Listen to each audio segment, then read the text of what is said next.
వాళ్ళ అబ్జెక్షన్స్ వస్తే అందరి ముందరినే పరిష్కారం చేసి వాళ్ళకి హ్యాండ్ ఓవర్ చేశాం. దానిపైన బౌండరీస్ అని ఫిక్స్ చేశాం. వీళ్ళు చేసింది అట్టు కాదు, ఏకపక్షంగా వీళ్ళు ఇష్ట ప్రకారం చేసుకొని వెళ్ళిపోయారు. ఏది ఇలాంటి స్టోన్స్ వేసుకోవడానికి ఎవడన్నా ఫోటో వేసుకుంటాడండి ఆ స్టోన్ పైన? బాధ ఇదా? ఒక ఇదిగా కోపం రాదా? దీనికోసం 600 కోట్లు తగలబెట్టడం ఏంటండి?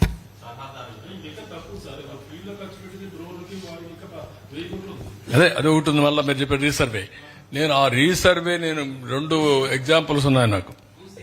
భూసే మేము చేసిన భూసేవా వీళ్ళది పేరు పెట్టారు. నేను ఒకసారి కెనడా నుంచి హెలికాప్టర్లు తెప్పించి ఖమ్మంలో ఒక పైలట్ ప్రాజెక్ట్ చేశాను నేను, సమైక్య ఆంధ్రప్రదేశ్లో. ఆ పైలట్ ప్రాజెక్ట్ చేస్తే భూములన్నీ కూడా బౌండరీస్ మారిపోతున్నాయి. అది చూసిన తర్వాత నేను చెప్పాను, ఇది కానీ చేస్తే మాత్రం ఫినిష్ చేస్తారు, మనల్ని చేయొద్దని చెప్పాను.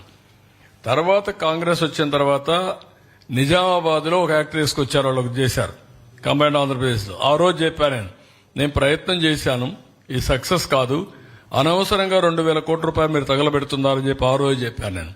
అది అట్లే చేశారు. ఇది 3వ ప్రయోగం.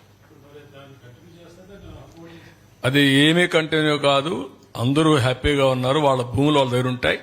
సెలెక్టివ్ గా ఎవరైనా వచ్చి నాకు భూమి ప్రాబ్లం ఉందంటే అంతవరకే సెటిల్ చేస్తాం, అప్పుడు క్యాన్సిల్ చేస్తాం, ఆపేస్తాం సార్. లాస్ట్ ఆపేస్తాం. ఈ రాళ్లు ఏం చేయాలో మీరు అందరూ ఆలోచించండి సార్. Looking at